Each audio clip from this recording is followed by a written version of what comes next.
क्या आपने कभी सोचा है कि अमरनाथ की उस गुफा में ऐसा क्या हुआ था जिसके कारण भगवान शिव को पूरी सृष्टि से छुपाकर जाना पड़ा?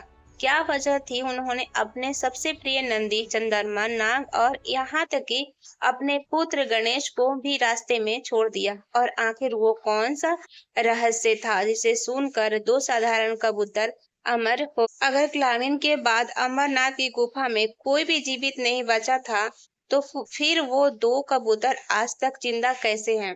अगर बूटा मालिक को वो साधु नहीं मिलता तो क्या आज अमरनाथ के गुफा दुनिया के सामने आती? अमरनाथ की गुफा में बनने वाला बर्फ का शिवलिंग क्या सच में भगवान शिव का चमत्कार है? क्या यह सिर्फ एक कथा है या इसके पीछे छुपा है कोई गहरा विज्ञान और सच्चाई? आज इन्हीं सारे सवालों के जवाब जानने की कोशिश करेंगे। आज इस अद्भुत वीडियो में पौराणिक कथाओं के अनुसार बार कैलाश पर्वत पर एकांत में बैठे हुए माता पार्वती ने भगवान शिव से एक सरल लेकिन गहरा सवाल पूछा। उन्होंने शिव जी के गले में पड़ी मुंडमाला की ओर इशारा करते हुए कहा, हे प्राणनाथ, आप देवों के देव महादेव हैं। आप अमर हैं, लेकिन मेरे मन में एक सवाल बार बार आता है। आप अपने गले में ये मुंड क्यों पहने हैं? ये किसके हैं और इनका क्या महत्व है? भगवान शिव ने मुस्कुराते हुए कहा, हे देवी, ये सवाल आज तक किसी ने नहीं पूछा, लेकिन जब तुमने पूछा है तो सुनो। ये मुंड किसी और के नहीं बल्कि तुम्हारे ही पिछले जन्म के हैं। तुमने जितनी बार अलग अलग रूपों में जन्म लिया और फिर शरीर छोड़ा, मैंने तुम्हारी याद में उन सिरों को अपनी माला में जोड़ लिया। ये सुनकर माता पार्वती हैरान रह गई। उनके मन में एक और गहरा सवाल उठा। प्रभु, उन्होंने कहा, ऐसा क्यों कि मैं बार बार जन्म लेती हूँ और मृत्यु हो जाती है? हर बार मुझे जन्म का कष्ट सहना पड़ता है और मृत्यु का दुख झेलना पड़ता है, जबकि आप हमेशा से और हमेशा रहेंगे। ऐसा कौन सा ज्ञान है, कौन सा रहस्य जिसे आप अमर हैं और मैं नश्वर? माता पार्वती ने जिद पकड़ ली कि उन्होंने भी वह अमर ज्ञान चाहिए जिससे वे जन्म और मृत्यु के चक्र से मुक्त हो सके। भगवान शिव जानते थे कि ये ज्ञान बहुत गुप्त है और हर किसी को नहीं दिया जा सकता, लेकिन अपनी अर्धांगिनी के प्रेम और जिज्ञासा के आगे उन्हें मानना पड़ा। उन्होंने माता पार्वती को अमर कथा सुनाने का वचन दे दिया। जब भगवान शिव ने अमर कथा सुनाने का निर्णय लिया तो सबसे बड़ी समस्या एक ही जगह ढूंढने की थी। यह कथा मोक्ष अमृता से जुड़ी थी और शर्त थी कि इसे शिव और पार्वती के अलावा कोई तीसरा न सुने। अगर कोई मनुष्य, देवता, पशु या पक्षी भी इस कथा को सुन लेता है तो वो भी अमर हो जाता है और सृष्टि का संतुलन बिगड़ सकता है। कैलाश पर्वत पर हमेशा गण देवता और अन्य जीव मौजूद रहते थे, इसलिए भगवान शिव ने हिमालय की एक बहुत ही दूर और सुनसान गुफा को चुना, जिसे आज हम अमरनाथ की गुफा के नाम से जानते हैं। ये जगह इतनी ऊंचाई पर और इतनी शांत थी कि यहाँ पहुंचना आसान नहीं था। इस गुफा तक पहुंचने के लिए भगवान शिव ने जो यात्रा की वह अपने आप में एक बड़ी सीख है। ये यात्रा त्याग की यात्रा थी। मोक्ष पाने के लिए इंसान को अपने सभी संस्कारित मोह और बंधनों को छोड़ना पड़ता है और भगवान शिव ने अपने कर्मों से यही सिखाया। भगवान शिव ने अमरनाथ गुफा तक पहुंचने के लिए जिस रास्ते का पालन किया वही आज श्रद्धालुओं के लिए तीर्थ यात्रा का मार्ग बन गया है। इस रास्ते में आने वाला हर पड़ाव इस बात का संकेत देता है कि शिव जी ने वहाँ क्या छोड़ा और क्यों। इसका वर्णन पुराणों और लोक कथाओं में मिलता है। यात्रा का पहला पड़ाव पहलगांव है। पहलगांव का पुराना नाम बैलगांव माना जाता है। मान्यता है कि जब भगवान शिव अमरनाथ की ओर निकले तो सबसे पहले उन्होंने अपने प्रिय वाहन नंदी बैल को यहीं छोड़ दिया। नंदी शिव जी के सबसे बड़े भक्त और हमेशा उनके साथ रहते हैं, लेकिन गुफा के अंदर जाने के लिए पूरा एकांत जरूरी था। पहलगांव से करीब 16 किलोमीटर आगे अगला पड़ाव चंदनवाड़ी है। भगवान शिव अपने जटाओं में चंद्रमा को धारण करते हैं, इसीलिए उन्हें चंद्रशेखर कहा जाता है। लेकिन अमर कथा सुनाने के समय के वे चंद्रमा को साथ नहीं ले जा सकते थे। चंद्रमा मन का प्रतीक माना जाता है जो हमेशा चंचल रहता है। ज्ञान और ध्यान के लिए मन का शांत और स्थिर होना जरूरी है। इसीलिए शिव जी ने चंद्रमा को अपनी जटाओं से निकालकर चंद्रवाड़ी में छोड़ दिया। कहा जाता है कि इसी कारण यहाँ के वातावरण में एक अलग ही ठंडक और शांति महसूस होती है। यात्री आज भी यहाँ की मिट्टी माथे पर लगाते हैं। चंदनवाड़ी के बाद रास्ता और भी कठिन हो जाता है। इसके बाद एक बहुत ही सुंदर और गहरी नीली झील आती है जिसे शेषनाग झील कहा जाता है। भगवान शिव के गले में हमेशा नाग देवता रहते हैं। नाग समय, काल और अहंकार का प्रतीक माने जाते हैं। अमर होने के लिए समय की सीमा से ऊपर उठना जरूरी था, इसीलिए भगवान शिव ने अपने गले के सांपों को इस झील के पास छोड़ दिया। मान्यता है कि शेषनाग आज भी इस झील में रहते हैं और भगवान शिव के आदेश का पालन करते हैं। यहाँ पहरा देते हैं। कथा में जिसे शेषनाग कहा जाता है वह वास्तव में भगवान शिव के गले में वासुकी माने जाते हैं। उस झील का आकार और आसपास की पहाड़ियों ऐसी दिखती है जैसे कोई विशाल नाग लेटे हो, इसीलिए लोगों ने उसे शेषनाग से जोड़ दिया। जबकि शेषनाग तो भगवान शिव, भगवान विष्णु से जुड़े माने जाते हैं। ग्रंथों में साफ साफ यह नहीं लिखा है कि शिव जी ने वासुकी को ही वहां छोड़ा, लेकिन लोक कथाओं और परंपराओं में उस स्थान का नाम शेषनाग पड़ गया। शेषनाग से आगे बढ़ने पर महागुनास पर्वत आता है जिसे महागणेश पर्वत भी कहा जाता है। ये जगह लगभग 14,000 फीट की ऊंचाई पर है। यहाँ भगवान शिव ने अपने प्रिय पुत्र जी को छोड़ दिया। गणेश जी को विंध्यनहर्ता कहा जाता है, लेकिन इस यात्रा में शिव जी को अपने पुत्र के प्रति मोह का भी त्याग करना था। उन्होंने गणेश जी को वहीं रुकने के लिए कहा। यह त्याग सबसे कठिन माना जाता है क्योंकि अपनी संतान को छोड़कर आगे बढ़ना वैराग्य की सबसे बड़ी परीक्षा है। गुफा से लगभग 6 किलोमीटर पहले पंतचरणी नाम की जगह आती है। यहाँ 5 छोटी छोटी नदियों का संगम होता है। हिंदू दर्शन के अनुसार हमारा शरीर 5 तंतुओं से बना है: पृथ्वी, जल, अग्नि, वायु और आकाश। भगवान शिव इन सब तत्वों से परे हैं, लेकिन अमर कथा सुनने के लिए उन्हें अपने साकार के रूप से भी आगे जाना था। इसीलिए पंचतरणी में उन्होंने इन 5 तत्वों को भी त्याग किया। ये 5 तत्व, यहाँ की 5 नदियां इन्हीं तत्वों का प्रतीक मानी जाती है। श्रद्धालु यहाँ स्नान करके अपने अंदर की अशुद्धियों को दूर करने की कामना करते हैं।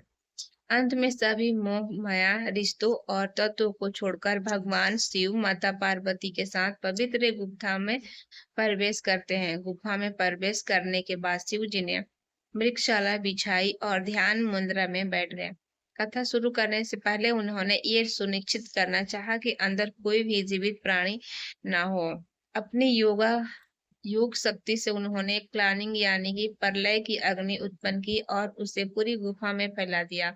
इसका उद्देश्य ये था कि अगर कहीं कोई छोटा कीड़ा मकोड़ा या जीव छिपा हो तो वो भी ना बचे।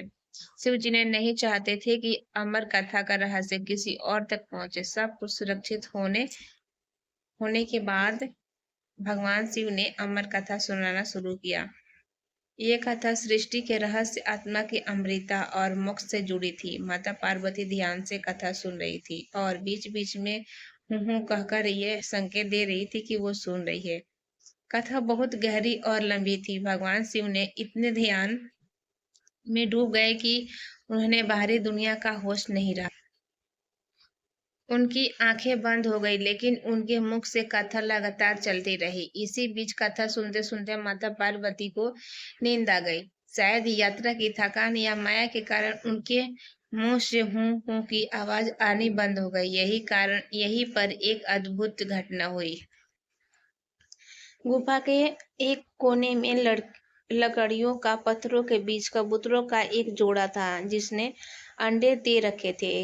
क्लानिंग सब कुछ जल गया, लेकिन ये अंडे किसी सुरक्षित जगह पर होने के कारण बच गए। कथा के प्रभाव और उस पवित्र वातावरण से उन अंडों में जान आ गई और उनसे बच्चे निकले। जब माता पार्वती सो गई तो उन छोटे पंछियों ने उनकी जगह हूं आवाज निकालनी शुरू कर दी। क्योंकि शिव जी ध्यान में थे, उन्हें लगा कि पार्वती ही सुन रही है और वो कथा सुनाते रहे। इस तरह पूरी अमर कथा उन पक्षियों ने भी सुन ली। जब कथा खत्म हुई और शिव जी ने आंखें खोली तो उन्होंने उन्हें देखा कि माता पार्वती तो सो रही है। वे हैरान रह गए। उन्होंने सोचा, अगर पार्वती सो रही थी तो फिर आवाज कौन कर रहा था। तभी उनकी नजर पास बैठे उन 2 कबूतरों पर पड़ी। शिव जी को गुस्सा आ गया। उन्हें लगा कि इन छोटे पक्षियों ने छल से वह ज्ञान पा लिया जो बड़े बड़े ऋषियों के लिए भी दुर्लभ है। वे उन्हें मारने के लिए त्रिशूल उठाने ही वाले थे कि उन पंछियों ने उन्हें कहा, हमने आपके मुख से अमर कथा सुनी है। इस कथा का सार यही है कि जो इसे सुन लेता है वो अमर हो जाता है। अगर आप हमें मार देंगे तो ये कथा ही गलत साबित हो जाएगी। फिर आपके वचनों पर कौन विश्वास करेगा। ये सुनकर भगवान शिव क्रोध शांत हो गए। उन्होंने मुस्कुराते हुए कहा, तुम सही कह रहे हो। तुमने मेरे मुख से यह ज्ञान सुना है, इसीलिए मैं तुम्हें मारूंगा नहीं, बल्कि वरदान देता हूँ कि तुम इस गुफा में हमेशा शिव और शक्ति के प्रतीक बनकर रहोगे और अमर रहोगे। इसी कारण कहा जाता है कि अमरनाथ गुफा में आज भी कबूतरों का वो जोड़ा दिखाई देता है। भक्त इसे बहुत शुभ मानते हैं। कहा जाता है कि इतनी ठंड और कम ऑक्सीजन के बावजूद जहां दूसरे पंछी जीवित नहीं रह सकते, ये कबूतर वहां भी जिंदा रहते हैं। जिन्हें ये कबूतर दिखाई दे जाए उन्हें शिव पार्वती के दर्शन का फल मिलता है। अमरनाथ गुफा में बनने वाला बर्फ का शिवलिंग बर्फ आस्था का केंद्र ही नहीं बल्कि विज्ञान के लिए भी एक दिलचस्प विषय है। अक्सर लोग पूछते हैं कि वहां बर्फ का शिवलिंग कैसे बनता है, तो इसका जवाब धार्मिक वैज्ञानिक दोनों तरीकों से समझा जा सकता है। सनातन धर्म में मूर्तियों को 2 प्रकार माने जाते हैं, एक जो इंसान द्वारा बनाई जाती है और दूसरी जो अपने आप प्रकट होती है, जिन्हें स्वयंभू कहा जाता है। अमरनाथ का शिवलिंग भी स्वयंभू माना जाता है। मान्यता है कि जब भगवान शिव ने अमर कथा सुनाई तो उन्हें खुद को और माता पार्वती को बर्फ के रूप में प्रकट किया ताकि वे हमेशा भक्तों को दर्शन दे सकें। अगर इसे विज्ञान की नजर से देखते तो अमरनाथ गुफा एक खास तरह की गुफा है जिसे कोर्स टोपोग्राफी कहा जाता है।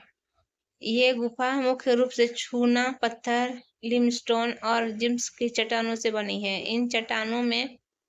इन चट्टानों से पानी आसानी से रिस सकता है। अब समझते हैं कि शिवलिंग बनने की प्रक्रिया कैसे होती है। गुफा के ऊपर पहाड़ पर जमी बर्फ या ग्लेशियर गर्मियों में धीरे धीरे पिघलती है। ये पिघला हुआ पानी चट्टानों छोटी छोटी दरारों से नीचे गुफा की ओर आता है। गुफा छत से यह पानी बूंद बूंद करके नीचे टपकता है। जब पानी की बूंद नीचे गिरती है तो ठंड के कारण तुरंत जम जाती है, फिर उसके ऊपर दूसरी बार गिरती है और वो भी जम जाती है। ऐसे ही धीरे धीरे हजारों लाखों बूंदें जम जाती है और एक खंभे जैसा आकार बन जाता है जिसे हम शिवलिंग के रूप में देखते हैं। विज्ञान में कहा जाता है अमरनाथ का शिवलिंग दरअसल एक बड़ा साइंस स्टेलेटमाइट। इस तरह अमरनाथ का शिवलिंग आस्था और विज्ञान दोनों का अद्भुत मेल है जो इसे और भी खास बना देता है। अमरनाथ गुफा की खोज को लेकर इतिहास और लोक कथाओं में बड़ा मतभेद देखने को मिलता है। एक तरफ करीब 150 साल पुराने चरवाहे की कहानी है, दूसरी तरफ 1000 साल पुराने संस्कृत ग्रंथों का उल्लेख मिलता है। कश्मीर घाटी में सबसे प्रसिद्ध कहानी एक मुस्लिम चरवाहे बुट्टा मालिक की है। कहा जाता है कि करीब 1850 के आसपास बटकोट गांव का रहने वाला बुट्टा मालिक अपनी भेड़ चरवाहे रातें पहाड़ों में काफी ऊपर चला गया। वहां उसे एक साधु मिले। साधु ने खुश होकर उसे कोयले से भरी एक बोरी कागड़ी दी। बुट्टा मालिक ने सोचा कि यह कोयला उसके किस काम आएगा, लेकिन वह उसे घर ले आया। जब उसने घर पहुंचकर बोरी खोली तो वह हैरान रह गया। उसमें कोयले की जगह सोना था। वह तुरंत साधु को धन्यवाद देने और बोरी लौटाने के लिए वापस गया, लेकिन वह साधु नहीं थे, बल्कि एक गुफा थी जिसमें बर्फ का शिवलिंग चमक रहा था। उसने यह बात गांव वालों को बताई। माना जाता है कि इसी घटना के बाद अमरनाथ यात्रा आधुनिक समय में फिर से शुरू हुई। कई सालों तक चढ़ावे पर कोई चढ़ावे का एक हिस्सा माली परिवार को भी दिया जा रहा है, जो हिंदू मुस्लिम एकता की एक सुंदर मिसाल मानी जाती है। हालांकि बूटा माली की कहानी बहुत लोकप्रिय है, लेकिन इतिहास के कुछ प्रमाण बताते हैं कि अमरनाथ तीर्थ इससे भी कई ज्यादा पुराना है। भृगु मुनि की भृगु पुराण के अनुसार कश्मीर घाटी पहले सतीश्वर नाम की एक बड़ी झील थी। जब कश्यप ऋषि ने इसका पानी बाहर निकाला, तब महर्षि भृगु ने हिमालय की यात्रा और सबसे पहले अमरनाथ गुफा के दर्शन किए। नीलम पुराणीय कश्मीर सबसे पुराना ग्रंथ माना जाता है, जो करीब 1400 साल पुराना है। इसमें अमरनाथ का उल्लेख अमेश्वर के नाम से किया गया है। इससे पता चलता है कि बूटा माली की कहानी से कई सदियों पहले भी इस जगह को जानते थे। राजतरणगिरी 12वीं शताब्दी कर्ण द्वारा लिखे गए हैं। कश्मीर के इतिहास ग्रंथ राजतरणी में बताया गया है कि राजा संदीपति चौथवीं पूर्व यहाँ पूजा करने आते थे। इसके अलावा 11वीं शताब्दी में रानी सूर्यमती ने इस स्थान पर त्रिशूल और अन्य उपहार भी चढ़ाए थे। इससे ये साबित होता है कि यह तीर्थ प्राचीन समय से ही राजा राजाओं और आम लोगों के बीच प्रसिद्ध था। विदेशी यात्रियों वरन फेरकोइस बर्नियल, जो 1663 में औरंगजेब के साथ कश्मीर आया था, उसने भी एक ऐसी गुफा का जिक्र किया जो अमरनाथ से जुलती लगती है। भगवान शिव की वह कथा जो उन्होंने एकांत में माता पार्वती को सुनाई थी, आज भी हिमालय की हवाओं में गूंजती हुई महसूस होती है। चाहे हम इसे आस्था की नजर से देखें, चाहे कबूतर शिव शक्ति का प्रतीक माने जाते हैं और बर्फ माना जाता है, ये भी फिर विज्ञान की नजर से देखें, जहाँ प्राकृतिक पानी की बूंदों से एक अद्भुत संरचना बनाते हैं। मगर गुफा पर हर साल लाखों भक्त बम बम भोले के जयकारे लगाते हुए इन कठिन पहाड़ों पर चढ़ाई करते हैं। वे सिर्फ बर्फ के शिवलिंग दर्शन के लिए नहीं जाते, बल्कि अपने अंदर छुपी उस शक्ति को जगाने जाते हैं जो हर मुश्किल को पार कर सकते हैं। जैसे कि भक्ति कहते हैं, जय बाबा बर्फानी भूखे को अन्न, प्यासे को पानी। मित्रों, इस तरह समाप्त होती है आज की विश्लेषण कथा। अगर आपको ये कहानी अच्छी